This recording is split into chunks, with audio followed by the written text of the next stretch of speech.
Professora humilde ajuda menino rejeitado, mas é severamente punida por diretora corrupta que só está preocupada com o seu próprio cargo e prestígio.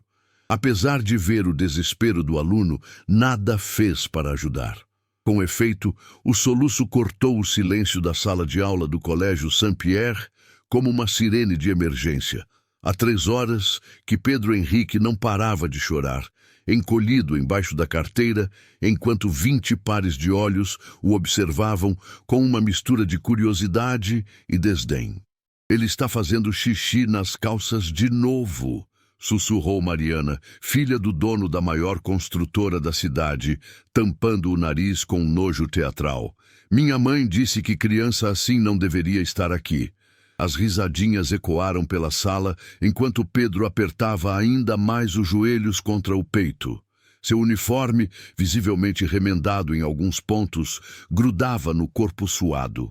As mãos pequenas tremiam enquanto ele tentava esconder o rosto, mas os soluços só aumentavam. Clara Santos sentiu o aperto familiar no peito. Aquelas mãos manchadas de giz pararam no meio do ar, o pincel suspenso sobre o quadro branco onde escrevia a lição de matemática. Fazia apenas 2 meses que havia começado como professora temporária no Saint-Pierre, mas já conhecia aquele desespero. Era o mesmo que sentia há 3 meses, quando perdeu a bolsa do mestrado por não se enquadrar no perfil da instituição. Pedro, sua voz saiu mais suave que pretendia. Vem aqui comigo. O menino de 8 anos levantou os olhos vermelhos e inchados. Por um segundo, Clara viu algo que nenhum dos outros professores havia percebido. Inteligência. Uma inteligência profunda e assustada, escondida atrás das lágrimas e da humilhação constante. O que Clara não sabia era que esse momento, essa decisão de estender a mão para uma criança rejeitada, mudaria não apenas a vida de Pedro, mas destruiria completamente a sua própria. Clara Santos tinha 28 anos e mãos que contavam uma história. Não as mãos manicuradas das outras professoras do Saint-Pierre, mas mãos calejadas de quem havia dado aula em escola pública por 5 anos, manchadas permanentemente pelo giz que nunca conseguia sair completamente. Ela morava num quartinho alugado no centro da cidade, a 20 minutos de ônibus do colégio mais caro da região. 3 meses antes, sua vida havia desmoronado. A bolsa de mestrado em educação inclusiva, seu sonho de 8 anos, foi cancelada. Desencontro administrativo, disseram. Mas Clara sabia a verdade. Sua pesquisa sobre crianças marginalizadas no sistema educacional incomodava. Agora, precisava trabalhar para sobreviver, e o Saint-Pierre pagava 3 vezes mais que qualquer escola pública.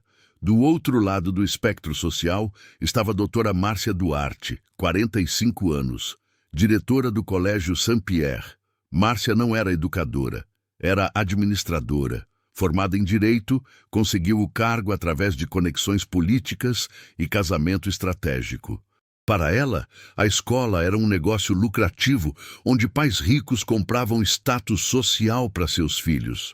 Seu escritório, decorado com diplomas emoldurados em ouro e fotos com políticos, ficava no último andar do prédio principal. A reputação desta instituição é impecável há 50 anos, costumava dizer nas reuniões, ajustando o colar de pérolas. Nossos alunos são o futuro da elite brasileira. Não podemos permitir elementos disruptivos. Pedro Henrique era exatamente o tipo de elemento disruptivo que Márcia queria eliminar. Filho de Conceição, a faxineira do colégio, ele havia conseguido uma bolsa integral através de um programa governamental que o Saint-Pierre era obrigado a manter para receber benefícios fiscais. Mas ninguém havia explicado isso para os outros alunos. O menino de 8 anos tinha cabelos sempre despenteados e um uniforme que a mãe lavava religiosamente todas as noites, tentando manter a dignidade diante da diferença gritante. Pedro não era apenas diferente por ser pobre. Havia algo mais. Ele não conseguia ficar quieto, perdia a concentração facilmente, fazia perguntas fora de hora. O que ninguém sabia era que por trás daquela bagunça havia uma mente brilhante, apenas funcionando de forma diferente. Também observando essa dinâmica estava o professor Antônio Ribeiro, 52 anos, coordenador pedagógico. Antônio havia sido professor idealista um dia, mas 20 anos de magistério o haviam tornado cuidadoso demais. Ele tinha um segredo que ninguém no Saint-Pierre conhecia. Seu próprio filho, hoje adulto, havia sido rejeitado por uma escola de elite quando criança por ter dislexia. Antônio havia se conformado com o sistema desde então, preferindo não ver o que não queria enxergar. A tempestade perfeita estava formada. Na semana seguinte, Clara começou a perceber padrões que a incomodavam profundamente. Pedro chegava sempre 10 minutos atrasado, porque ajudava a mãe a preparar o café da manhã dos funcionários. Durante as aulas, ele não conseguia se concentrar por mais de 5 minutos, mas quando ela mudava a abordagem, usando desenhos, histórias, objetos concretos, os olhos do menino brilhavam. Professora Clara, Pedro a puxou pela manga depois da aula de ciências. Por que a água vira gelo? E por que o gelo não vira água de volta na geladeira? A pergunta era de uma criança de 8 anos, mas revelava um pensamento científico que impressionou Clara. Ela começou a explicar sobre estados físicos da matéria, e Pedro absorveu tudo com uma sede de conhecimento que ela raramente havia visto. Você é muito inteligente, Pedro, disse Clara, ajoelhando-se para ficar na altura dele. Só aprende de um jeito diferente. Por 3 semanas, Clara desenvolveu estratégias específicas para Pedro. Permitia que ele se levantasse quando precisava, dava atividades que exigiam movimento, explicava conceitos com materiais visuais. O resultado foi surpreendente. Pedro não apenas parou de chorar, como começou a participar ativamente das aulas. Mas a melhora de Pedro não passou despercebida pelos pais dos outros alunos. Márcia, precisamos conversar, disse Roberto Ferraz, presidente do Conselho de Pais, numa tarde de quinta-feira. Roberto era dono da maior empresa de construção civil da cidade e pai de Felipe, colega de classe de Pedro. Estamos preocupados com a direção que a turma está tomando. Márcia ajustou os óculos de grife. O que exatamente está incomodando vocês? Aquela professora nova está dando atenção demais para o menino da bolsa, continuou Patrícia Almeida, esposa de juiz. Minha Mariana disse que a professora para a aula inteira para explicar coisas básicas para ele. Estamos pagando mensalidade de R$ 8.000 para nossos filhos receberem educação de excelência, não para serem babás de criança problemática.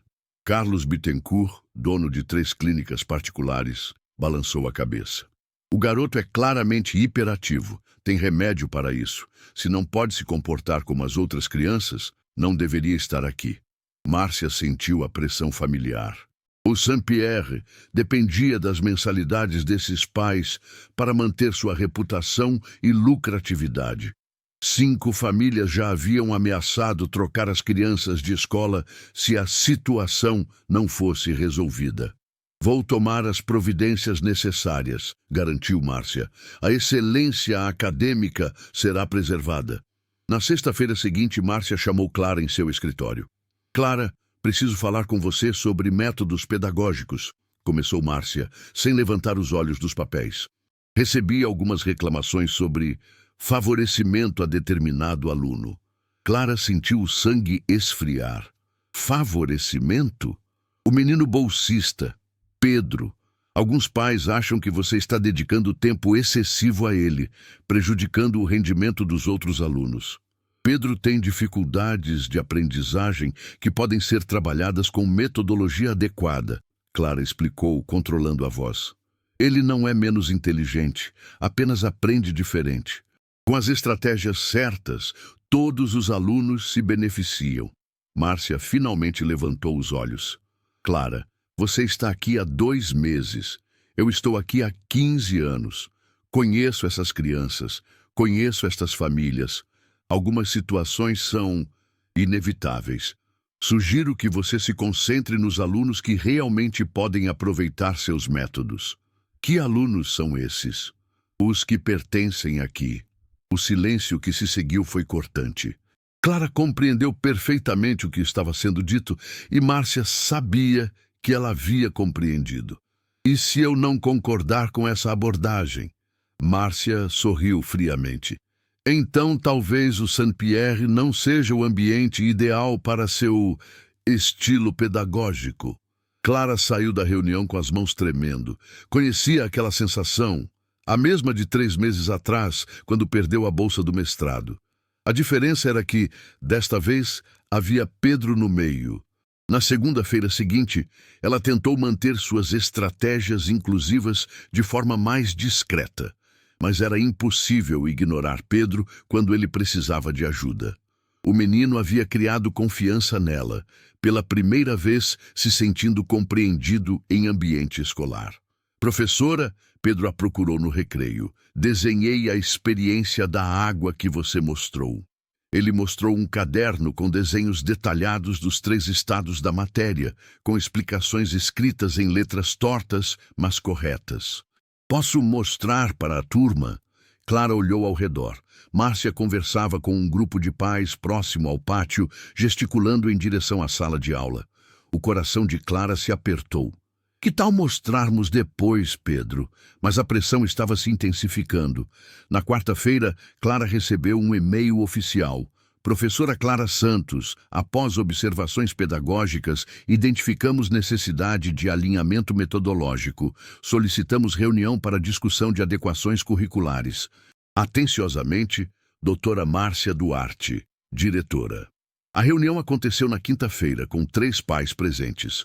Roberto, Patrícia e Carlos. Clara entrou na sala e encontrou 4 pares de olhos a observando como se fosse uma criminosa. Clara, começou Márcia. Estes pais trouxeram preocupações específicas sobre suas metodologias. Roberto se inclinou para a frente. Meu filho Felipe disse que você deixa o Pedro responder perguntas fora da vez, andar pela sala durante a aula, usar materiais diferenciados. Isso não é justo com as outras crianças. Felipe está aprendendo matemática através de jogos e atividades visuais, Clara explicou. Pedro precisa de movimento para se concentrar, mas isso não prejudica ninguém. Na verdade, muitas crianças se beneficiam de metodologias mais ativas. Patrícia suspirou dramaticamente. Professora, você parece não entender. Nossos filhos vão prestar vestibular para as melhores universidades do país. Eles precisam de disciplina, rigor, excelência, não de experimentos pedagógicos. Educação inclusiva não é experimento. Clara respondeu, sentindo a voz tremer levemente. É direito garantido por lei. Carlos riu sarcástico. Lei? Professora, você está numa instituição particular. Aqui funciona diferente. Se esse menino não consegue acompanhar o nível dos outros alunos, talvez devesse estar numa escola mais adequada ao perfil dele. A frase ecoou pela sala como uma sentença. Clara olhou para Márcia, esperando algum tipo de defesa ou apoio. A diretora apenas ajustou os papéis na mesa. Clara, disse Márcia finalmente. Acredito que ficou claro o direcionamento que esperamos. Será que você consegue se adequar? Clara respirou fundo. Pensou em Pedro, no brilho nos olhos dele quando finalmente entendia um conceito. Pensou na pergunta sobre os estados da água, na curiosidade genuína, no potencial desperdiçado. Não posso fingir que Pedro não existe, respondeu Clara. Não posso tratá-lo como se fosse menos capaz que os outros alunos, porque não é verdade. O silêncio que se seguiu foi ensurdecedor. Roberto se levantou. Márcia, acho que temos nossa resposta. Na sexta-feira seguinte, Clara foi chamada novamente ao escritório da diretoria. Desta vez, havia uma carta sobre a mesa. Rescisão de contrato por incompatibilidade metodológica, leu Márcia em voz alta. Efetiva imediatamente. Clara sentiu o mundo desabar. Márcia, por favor, posso me adequar, posso... A decisão já foi tomada, Clara. Você será remunerada pelo mês completo, mas hoje é seu último dia. E Pedro? Pedro não é sua responsabilidade. Clara saiu do Saint-Pierre naquela tarde carregando uma caixa de papelão com seus materiais pedagógicos. Chovia. Uma dessas chuvas finas de março que ensopam devagar, mas completamente. Ela não tinha guarda-chuva. Na parada de ônibus, encharcada e derrotada, Clara sentiu que estava revivendo o mesmo pesadelo de 3 meses atrás. Mais uma vez, havia tentado fazer a coisa certa e havia perdido tudo. O que ela não viu foi Pedro, colado na janela do segundo andar, observando sua professora favorita ir embora para sempre. Ou pelo menos era o que todos pensavam. 2 semanas depois da demissão de Clara, Pedro havia regredido completamente. Voltou a chorar todos os dias, a se esconder embaixo da carteira, a fazer xixi nas calças. A nova professora, senhora Beatriz, escolhida pessoalmente por Márcia por sua metodologia tradicional, tratava Pedro como um problema a ser ignorado. Se não consegue se comportar como os outros, sente no fundo da sala e fica quieto. Era a instrução diária. Conceição, mãe de Pedro e faxineira do colégio, observava tudo com o coração partido. Seu filho havia ficado feliz por apenas 3 semanas na vida escolar e agora estava pior que antes. Meu filho não come, não dorme, ela contou para seu Joaquim, porteiro do colégio há 20 anos. Só pergunta quando a professora Clara vai voltar. Joaquim balançou a cabeça. Ele havia visto muitas injustiças em 2 décadas ali, mas algo sobre a demissão de Clara o incomodava.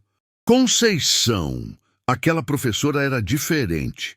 Pela primeira vez viu Pedro feliz na escola. Mas por que mandaram ela embora, seu Joaquim? Pressão dos pais ricos. Diziam que ela dava atenção demais para o Pedro. Foi então que Joaquim decidiu contar algo que sabia há meses, mas nunca havia revelado. Conceição, tem uma coisa que você precisa saber sobre a doutora Márcia. No mesmo período, professor Antônio começou a perceber mudanças preocupantes na escola. Além da regressão de Pedro, outros alunos com dificuldades começaram a ser desencorajados sutilmente. Uma menina com dislexia leve foi transferida por opção da família. Um garoto com síndrome de Asperger de alto funcionamento foi redirecionado para ambiente mais adequado. Antônio reconhecia o padrão. Havia vivido isso 20 anos antes com o próprio filho.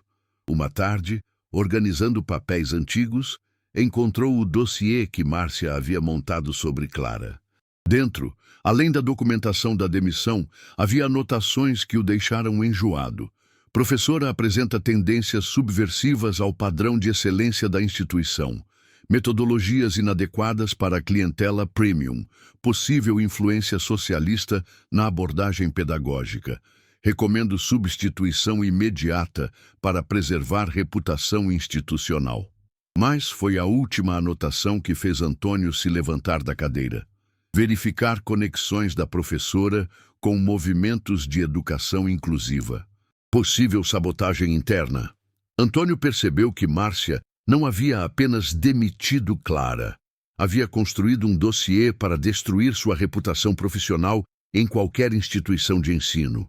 Naquela mesma semana, seu Joaquim procurou Antônio com informações que mudaram tudo. Professor, o senhor sabia que a doutora Márcia vende vagas? Antônio arregalou os olhos. Como assim, Joaquim? Tem família que paga por fora para garantir vaga, mesmo sem ter direito. E tem mais. Ela desvia parte da verba do programa de bolsas para reforma particular. O Pedro só está aqui porque o programa é federal. Não tem como ela tocar. Mas ela queria um jeito de se livrar dele. As peças se encaixaram na mente de Antônio. Márcia não havia demitido Clara apenas por pressão dos pais. Havia usado essa pressão como desculpa para eliminar uma testemunha incômoda de suas irregularidades. Joaquim, você tem provas disso?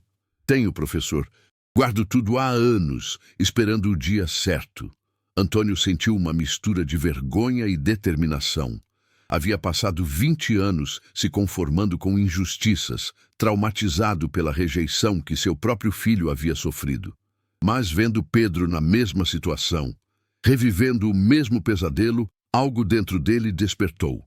Era hora de fazer a coisa certa.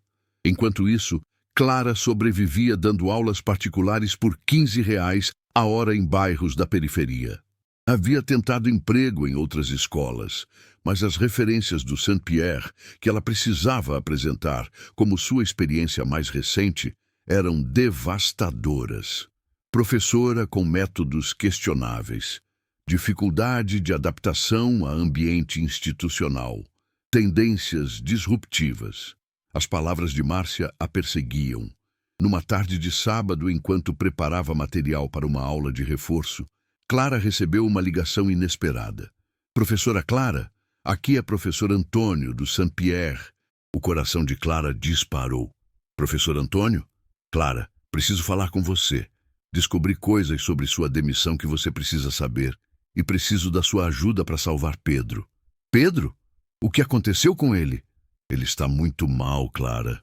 E você é a única pessoa que pode ajudá-lo agora. O encontro aconteceu num café no centro da cidade, numa manhã de domingo. Antônio chegou com uma pasta de documentos e uma expressão que Clara nunca havia visto nele: determinação. Clara, quero começar pedindo desculpas, disse Antônio antes mesmo de se sentar. Fui covarde. Vi você sendo injustiçada e não fiz nada para impedir. Clara segurou a xícara de café com as duas mãos, tentando controlar a ansiedade. Professor, o que está acontecendo? Antônio abriu a pasta e mostrou os documentos. O dossiê que Márcia havia montado, as anotações caluniosas, as provas das irregularidades financeiras descobertas por Joaquim. Márcia não te demitiu apenas por pressão dos pais. Ela te demitiu porque você representava uma ameaça ao esquema corrupto dela. Uma educadora de verdade, preocupada com inclusão e direitos das crianças, poderia descobrir e denunciar as irregularidades. Clara leu os papéis com crescente indignação. Ela destruiu minha reputação intencionalmente. E não foi a primeira vez. Nos últimos 5 anos, pelo menos 8 professores foram demitidos com justificativas similares.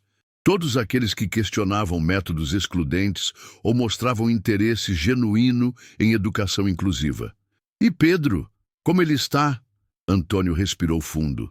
Muito mal, Clara. Voltou a chorar todos os dias, parou de comer direito, tem pesadelos. A mãe dele está desesperada. Clara sentiu lágrimas queimarem os olhos. Eu falei para Márcia. Falei que ele só precisava de métodos adequados, que era uma criança inteligente. Você estava certa. Mandei Pedro para uma avaliação pedagógica externa, sem Márcia saber. Ele tem TDAH, mas também tem QI acima da média. Com acompanhamento adequado, poderia ser um dos melhores alunos da turma. Como vamos provar isso? Antônio sorriu pela primeira vez. Tenho um plano, mas preciso da sua ajuda.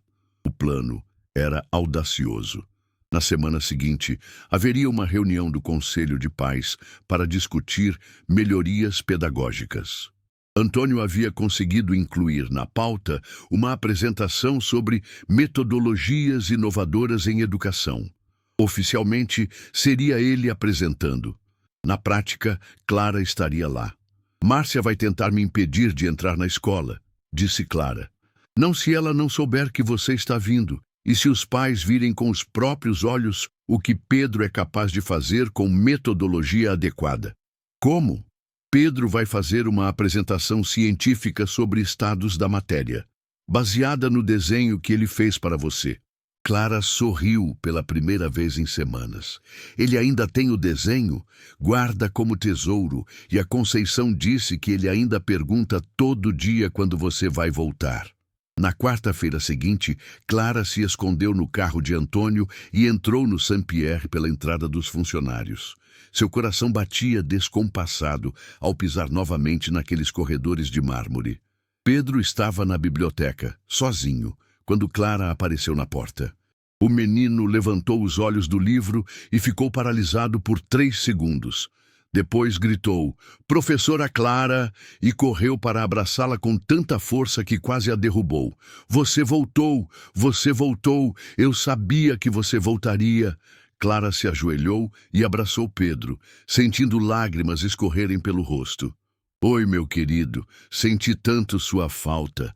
Professora, eu continuei estudando sozinho. Fiz mais desenhos sobre ciências e aprendi sobre o ciclo da água e sobre por que as plantas são verdes. Quer ver? A energia de Pedro havia retornado instantaneamente.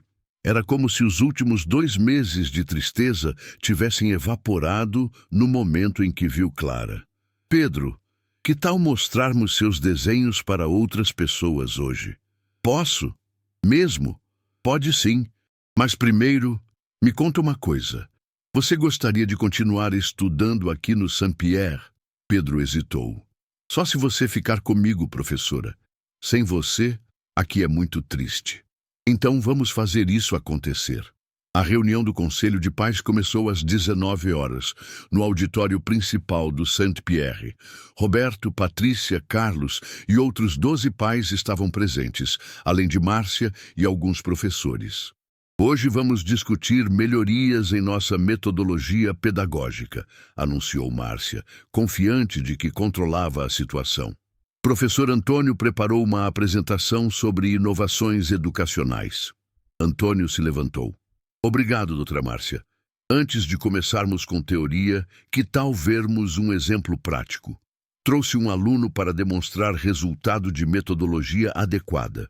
Márcia franziu as sobrancelhas. Que aluno? A porta do auditório se abriu e Pedro entrou, carregando seus desenhos e acompanhado por Clara. O silêncio foi instantâneo. Márcia empalideceu. O que significa isso? Roberto se levantou.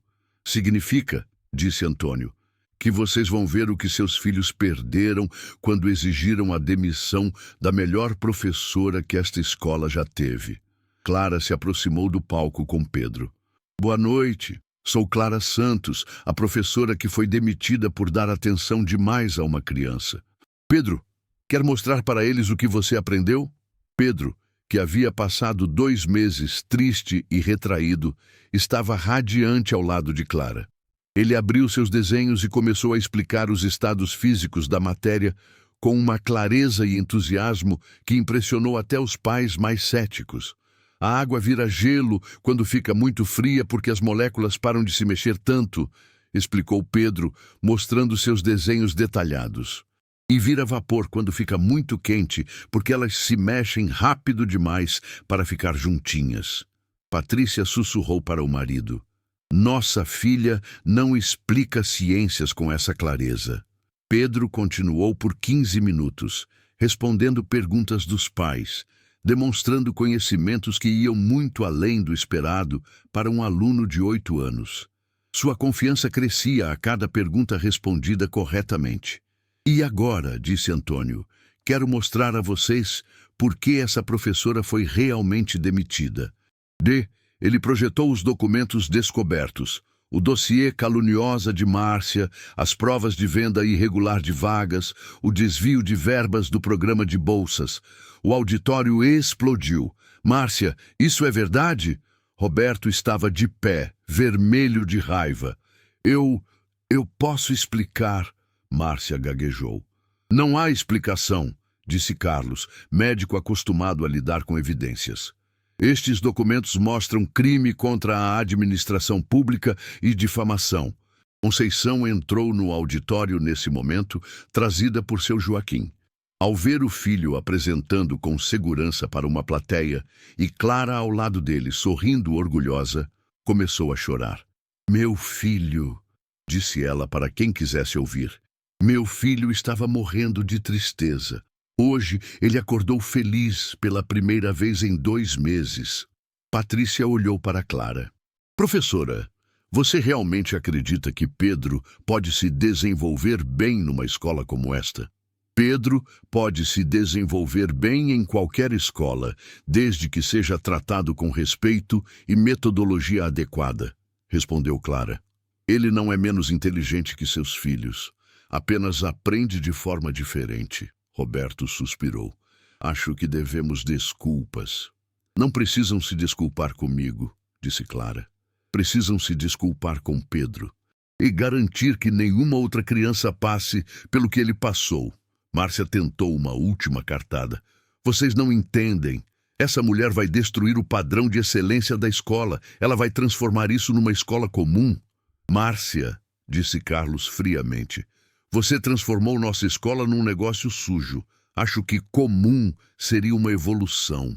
A votação foi unânime. Márcia seria afastada imediatamente, pending investigation das autoridades competentes. Clara seria recontratada como coordenadora pedagógica, com liberdade total para implementar metodologias inclusivas.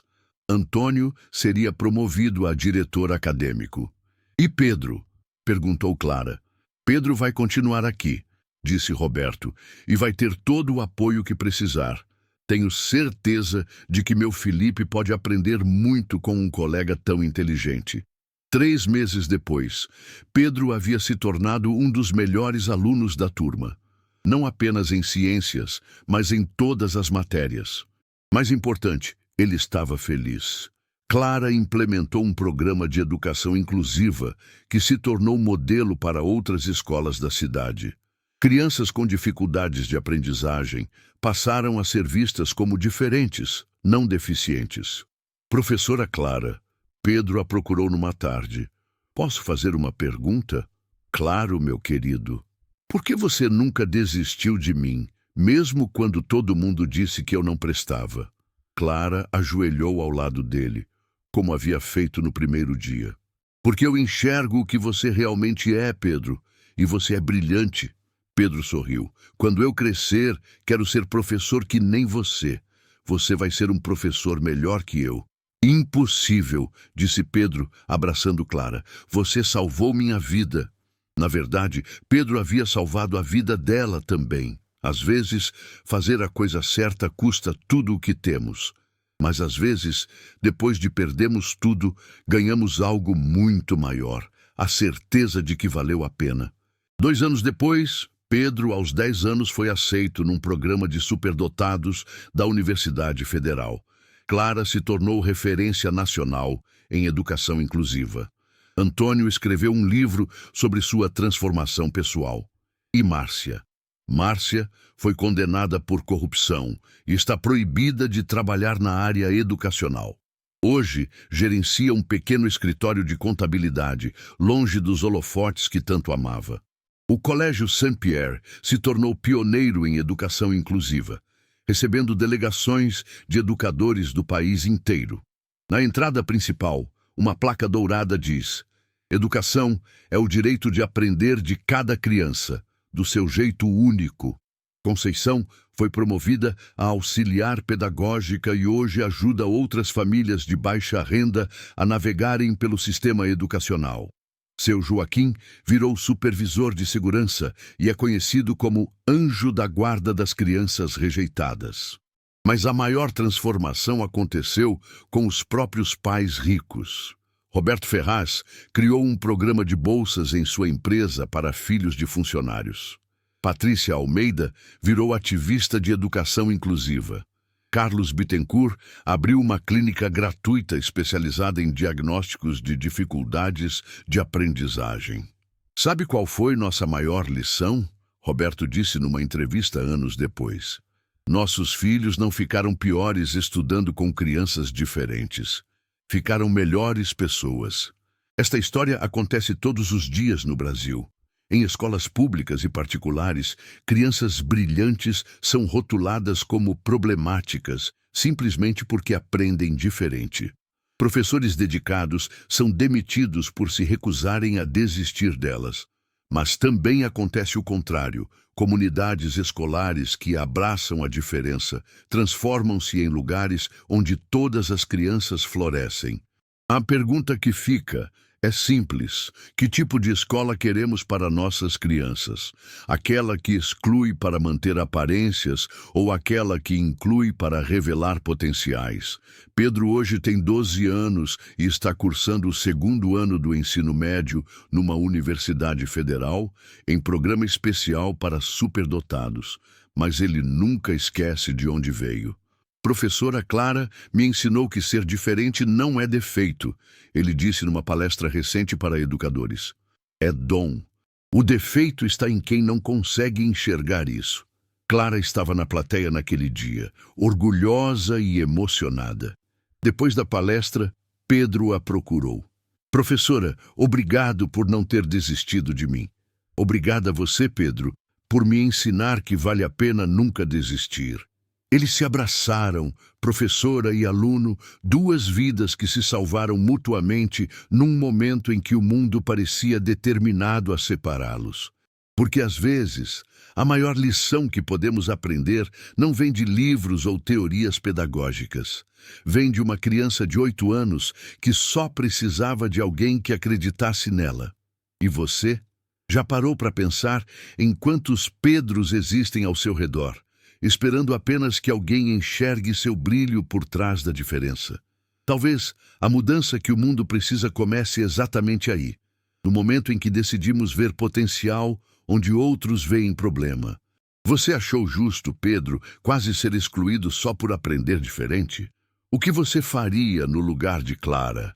Manteria o emprego ou defenderia a criança? Me conta nos comentários sua opinião sobre educação inclusiva. Se inscreva no canal para ajudar o canal a trazer mais histórias impressionantes como esta que mexe com o coração até dos mais frios. Não se esqueça de curtir, porque assim você ajuda o canal a crescer e entregar esse conteúdo para mais pessoas que precisam entender que um gestão de bondade nunca será esquecido. Compartilhe com seus amigos e familiares com o seu apoio. Vamos juntos formar cidadãos mais conscientes que um gesto de amor, fraternidade e bondade pode mudar quem nós verdadeiramente somos.